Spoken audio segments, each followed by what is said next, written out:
Welcome back. वज़ारत दाखिला का नवाज शरीफ के पासपोर्ट की तजदीद न करने का फैसला। नवाज शरीफ के पासपोर्ट की मियाद आज ख़त्म हो जाएगी। वज़ारत दाखिला के ज़राए का कहना है कि नवाज शरीफ इश्तिहारी हैं, पासपोर्ट की तजदीद नहीं की जाएगी। जुल्करनैन हैदर हमारे साथ मौजूद हैं, उनसे मजीद इस मुतालिक तफसीलात जानते हैं। अच्छा जुल्करनैन, एक तो हुकूमत का ये फैसला है, दूसरा क्या नवाज शरीफ की जानिब से रब्ता किया गया इस हवाले से कि आप एक्सटेंड करें? देखें, अभी तक नवाज शरीफ की जानिब से पासपोर्ट तजदीद के लिए जो लंदन में हमारा सफारतखाना है वहाँ पर रब्ता नहीं किया गया है। आज जो पासपोर्ट की मुद्दत है रात 12 बजे वो ख़त्म हो जाएगी और नवाज शरीफ के पास डिप्लोमेटिक पासपोर्ट मौजूद है। तो वज़ारत दाखिला ने ये फैसला किया है कि पासपोर्ट दोबारा जो है रिन्यू नहीं किया जाएगा। उसकी वजह बताई गई है कि नवाज शरीफ अदालती इख्तियारी हैं और उनके पासपोर्ट की जो तजदीद है वो नहीं की जा सकती।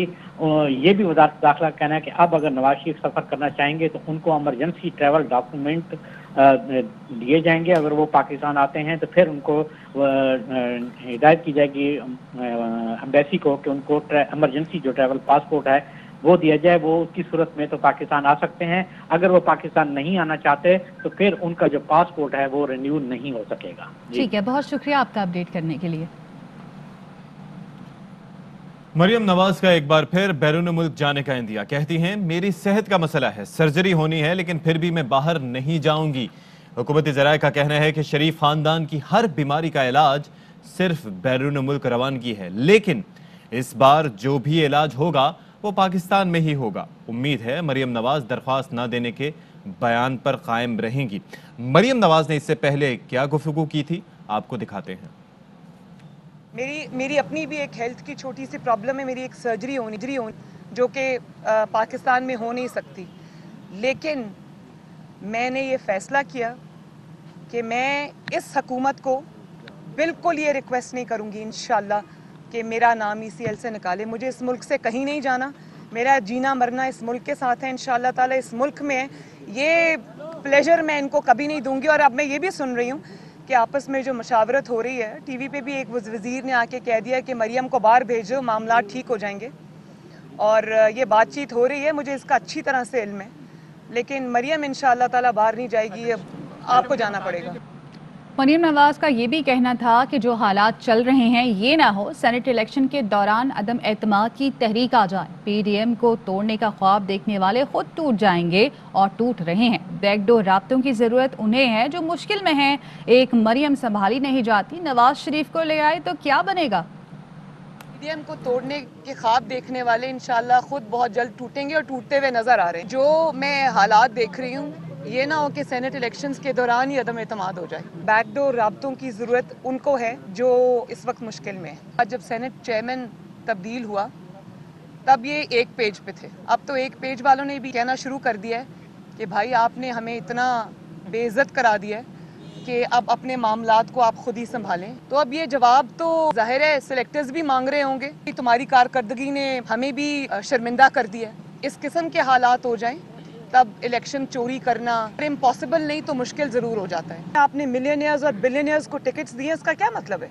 अपने पैसे से वोट खरीदो और आ जाओ सेनेट के अंदर। लेकिन एक मरियम नवाज शरीफ आपसे नहीं संभाली जाती। नवाज शरीफ को वापस ले आएंगे तो क्या बनेगा। हमारा बिल काफी अरसे से पड़ा था मगर ऑपोजिशन राजी नहीं थी। PTI रहनुमा फैसल जावेद कहते हैं कि ऑपोजिशन ओपन बैलेटिंग नहीं चाहती ताकि उनका धंधा खत्म ना हो। PDM कह रही है कि लॉन्ग मार्च करेंगे तो शौक से करें। जी आया नू हमने तो कॉन्स्टिट्यूशनल अमेंडमेंट लाने की भी हमने कोशिश की थी। नेशनल असेंबली में बड़े अरसे से हमारा बिल पड़ा हुआ था, लेकिन ऑपोजिशन राजी नहीं हो रही थी। ऑपोजिशन कहती है कि हमें सीक्रेट बैलेटिंग ही चाहिए क्योंकि MPs को खरीद सके, करप्शन कर सके। हर सूरत वो चाहते हैं कि करप्शन खत्म ना हो। उनका धंधा ही ये है। एक तो उन्होंने करप्शन की, करप्शन के ऊपर उन्होंने मनी लॉन्ड्रिंग कर दी। PDM कह रही है लॉन्ग मार्च करें तो शौक से लॉन्ग मार्च करें। जी आया नू सो बिस्मिल्लाह। हमने तो पहले भी कहा कि हम तो कंटेनर देने को भी आपको तैयार है, जो मर्जी आपका करें कर लें, आपको NRO नहीं मिलेगा। सुप्रीम कोर्ट में सेनेट इलेक्शन ओपन बैलेट से कराने के सदाती रेफरेंस पर समाअत। अदालत ने चीफ इलेक्शन कमिश्नर और मेंबरान को कल तलब कर लिया। सुप्रीम कोर्ट ने सेनेट इंतखाबात में करप्शन रोकने की स्कीम तलब कर ली। चीफ जस्टिस ने कहा चीफ इलेक्शन कमिश्नर से पूछेंगे कि उन्होंने क्या इकदाम किए। अटॉर्नी जनरल ने कहा पाकिस्तान और सिंध बार कौंसिल सियासी जमातों से मिल गई हैं। बार कौंसिल्स का मौक़िफ़ सुनकर शदीद मायूसी हुई। चीफ जस्टिस ने कहा बार कौंसिल्स का मौक़िफ़ है आइन के खिलाफ कोई काम ना हो। बार कौंसिल्स का मौक़िफ़ आज़ादाना होना चाहिए, ना कि सियासी जमातों वाला हो। और सेनेटर बनने की दौड़ में शामिल होने के लिए तकरीबन 1.5 घंटा बाकी रह गया है। कागजात नामजदगी जमा कराने का आज आखिरी दिन है।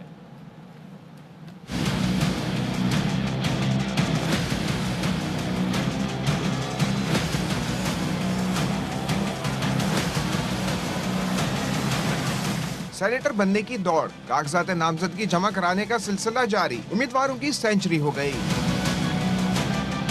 इस्लामाबाद से हुक्मरान जमात तहरीक इंसाफ ने मुशीर खजाना अब्दुल हफीज शेख को मैदान में उतारा। साबिक वजीर आजम यूसुफ रजा गिलानी PDM के मुश्तरका उम्मीदवार। पंजाब में PTI की जानिब से सैफुल्लाह नियाजी, जरका तैमूर और काफ लीग के कामिल अली आगा उम्मीदवार। नून लीग से परवेज रशीद, मुशाहिदुल्लाह खान, सैफुल मुलुक खोकर और पीपल्स पार्टी के अजीमुलक मिन्हास ने कागजात जमा कराए। सिंध से पीपल्स पार्टी की शहरी रहमान, फारूक नाइक, सलीम मांडवीवाला, पलवा शाह खान और ताज हैदर। MKM के फैसल सब्जवारी, ख्वाजा सुहेल मंसूर, रऊफ सिद्दीकी समेत 10 उम्मीदवारों ने कागजात जमा कराए। शिबली फराज, सानिया निश्तर और पीपल्स पार्टी के फरहतुल्लाह बाबर ने पेशावर में कागजात फाइल किए। बलूचिस्तान से सरफराज बुख्ती, नईम अकिश्वर, अताउर रहमान और अब्दुल गफूर हैदरी भी उम्मीदवार। चारों सूबाई और कौमी असम्बली में पोलिंग 3 मार्च को होगी। सिंध से सेनेट इलेक्शन के लिए कागजात नामजदगी जमा कराने का आज आखिरी रोज़ है। पाकिस्तान तहरीक इंसाफ और GDA के उम्मीदवारों ने कागजात नामजदगी जमा करा दिए हैं। तफसीलात जानते हैं अनवर खान से। अनवर, अपडेट कीजिएगा। जी देखिए, सुबह सिंध के अंदर सेनेट की 11 नशस्तों पर कागजात नामजदगी जमा कराने का सिलसिला जारी है और अब पाकिस्तान तहरीक इंसाफ के फैसल वाडवा, हुनैत लाखानी के अलावा खवातीन नशस्तों के ऊपर भी कागजात नामजदगी जमा कराए जा चुके हैं। तो इस तरह अब GDA के पीर सफ़वतुल्लाह शराइदी और उनके कवरिंग कैंडिडेट अब्दुल सरदार रहीम ने भी अपने कागजात नामजदगी जमा करा दिए हैं और आज सेनेट की नशस्तों के लिए कागजात नामजदगी जमा कराने का आखिरी दिन है। 17 और 18 तारीख को जो है वो कागजात नामजदगी की जाँच पड़ताल का मरहला होगा और जाँच पड़ताल के बाद दरखास्त मंजूर किए जाने या मुस्तरद किए जाने के खिलाफ अपीलों की समाअत होगी। 25 फरवरी को जो है वो उम्मीदवारों की हतमी फहरिस्त जारी कर दी जाएगी। 3 मार्च को सिंध असेंबली बिल्डिंग जो कि पोलिंग स्टेशन बनाया गया है वहाँ पे सेनेट की नशस्तों के लिए पोलिंग होगी। सूबाई इलेक्शन कमीशन के मुताबिक इस वक्त तक मजमूई तौर पर 28 कागजात नामजदगी इलेक्शन कमीशन को मौसूल हुए हैं। जी। और सेनेट इलेक्शंस में टिकट्स की तकसीम पर PTI अरकान नाराज हैं और सिंध से भी आवाज़ें उठने लगी हैं। शाह महमूद कुरैशी मामला संभालने के लिए कराची में मौजूद हैं। सिंध रीजन के रहनुमाओं का गवर्नर सिंध को खत। टेक्नोक्रेट की निशिस्त पर सैफुल्लाह अबड़ो को टिकट देने की मुखालफत। लिखा कि सैफुल्लाह अबड़ो पर करप्शन के इल्जामात हैं। मुतनाज़ शख्सियात को टिकट देने पर बल्दियाती और आम इंतखाबात से दस्तबरदार हो जाएंगे।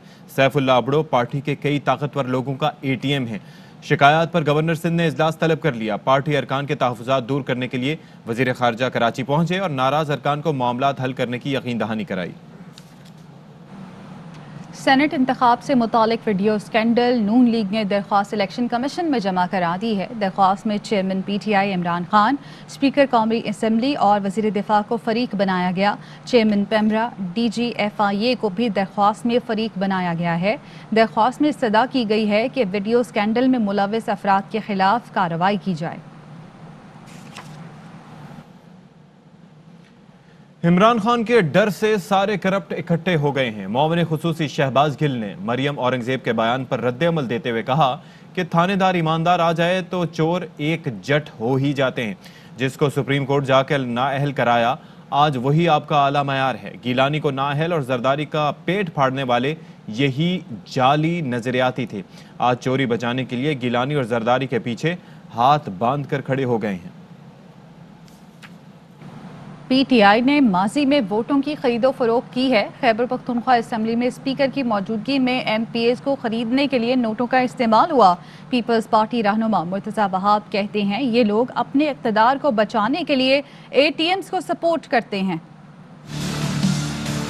इन लोगों ने माजी में वोटों की खरीदो फरोख्त की है। पंजाब से चौधरी सरवर साहब किस तरीके से सेनेटर मुंतखब हुए, खैबर पख्तूनख्वा के स्पीकर हाउस में वजीर आला खैबर पख्तूनख्वा की निगरानी में MPO के जमीर को खरीदने के लिए नोटों का इस्तेमाल किया जा रहा है। जीत गई ATM, हार गई PTI। इन लोगों का सियासी मंशूर है। ये लोग ने इक़्तिदार को बचाने के लिए अपनी ATMs को हमेशा सपोर्ट करते हैं। एक साहब जिनके खिलाफ disqualification proceedings election commission of Pakistan में चल रही हैं, उनको बचाने के लिए एक नया ऑर्डिनेंस जारी किया गया है, उनको सेनेट में लाया जा रहा है। ये इक़्तिदार इमरान में बिलीव करते हैं। सिंध हुकूमत प्लांटेशन कर रही है, KPT रोकना चाहती है। अगर आप मुझे कोई कानूनी दस्तावेज KPT का दिखा दें कि ये जमीन उनकी है तो मैं पीछे हट जाऊंगा।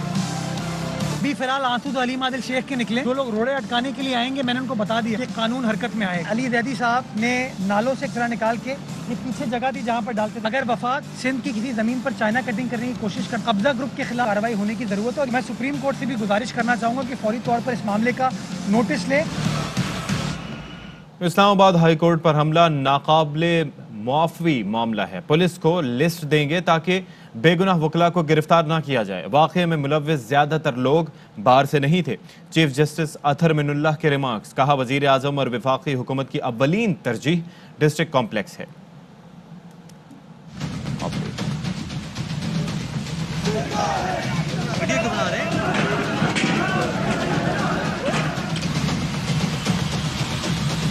हाईकोर्ट हमले में मुलव्विस वकला को निशाने इबरत बनाया जाएगा। वाक़े में मुलव्विस किसी वकील का नाम दिया है न दूंगा। जिसने जजेस को 5 घंटे महसूर रखा सबको पता है। अदालत पर आम लोग हमला करते तब क्या होता। मीडिया नुमाइंदों के मोबाइल से हमले की फुटेजेस डिलीट कराई गयी। ARY न्यूज के रिपोर्टर पर तशद्दुद किया गया। Chief justice Islamabad high court justice Athar Minallah के हाई कोर्ट हमला और वकला की गिरफ्तारी के केस में remarks.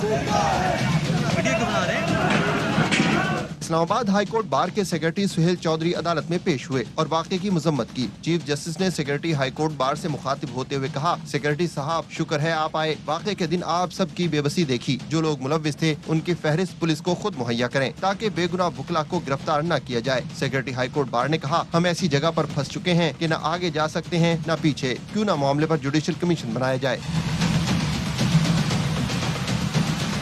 Chief justice Athar Minallah ने कहा, ये बार की इज्जत का मामला है, बार ही देखे। हमला करने वाले प्लान करके आए थे। सेक्रेटरी हाई कोर्ट बार ने कहा, बार ओहदेदारान को कमीशन में बिठाएं ताकि मामलात हल करें। चीफ जस्टिस ने कहा, हम किसी कमीशन में नहीं जाएंगे। 4 वकला की जमानत बाद अज गिरफ्तारी की दरख्वास्त पर हाई कोर्ट ने रियासत और IG इस्लामाबाद को नोटिस जारी कर दिया। नून लीग के रहनुमा मिफ्ता इस्माइल न्यूज कॉन्फ्रेंस कर रहे हैं, आपको बराह रास्त आप देख सकते हैं। और ये भी आप देख सकते हैं कि फर्नेस ऑयल इंपोर्ट करने की कोई जवाब नहीं था। अगर आप LNG, आपके 2 LNG के टर्मिनल हैं, वो उसमें जगह पड़ी हुई थी, आप उस पर और इंपोर्ट कर सकते थे। आपने ये करने की कोई जरूरत नहीं थी। और बहरहाल ये मैं ये समझता हूँ कि ये सार्फिन के साथ ज्यादती है। जो अगले महीने में रेट बढ़ेंगे ₹1.95 और जो बकिया ₹1.32 और 85 पैसे, ये सिर्फ और सिर्फ हुकूमत की नाअहली है और आपके खिलाफ ज्यादती है। जी एक मिनट,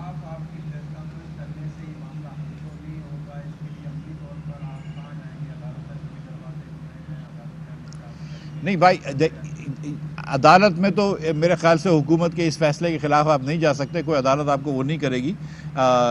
ये तो हुकूमत अगर आपकी महंगी LNG लेके आई है तो ये मेरे ख्याल से नैब को इसकी इंक्वायरी करनी चाहिए। अगर डीजल महंगा आ गया तो नैब देख ले कि भाई डीजल क्यों इंपोर्ट करा है हमने, डीजल से बिजली क्यों बनाई है, नेपरा का मेरिट ऑर्डर क्यों हुआ है। तो ये नेपरा पहला रेगुलेटर है, उसको देखना चाहिए। और नेपरा पहले भी कह चुका है कि ये मेरिट ऑर्डर हमारा वो करते हैं। हम तो आवाम के सामने अपना मुकदमा रख सकते हैं। हम सच्ची बात है कि आवाम के साथ काम करते हैं, आवाम की सियासत करते हैं। हम आवाम के सामने अपना मुकदमा रखते हैं, बाकी जो फैसला है वो आवाम ही करेगी। जी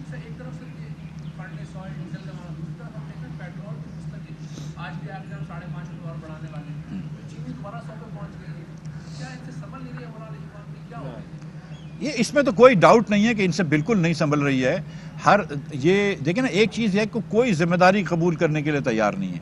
अब नेपरा, आपने ओगरा को ये कहा हुआ है कि हम हर माह 30 रुपए वो लगाएंगे लेवी और हम 17% सेल टैक्स लगाएंगे। उसके बाद आप पेट्रोल की प्राइस बढ़ा देते हैं। भाई कोई कुरान मजीद में तो खुदा न खास्ता नहीं आया ना कि 30 रुपए लेवी लगाओ, 20 रुपए कर दो, 10 रुपए कर दो।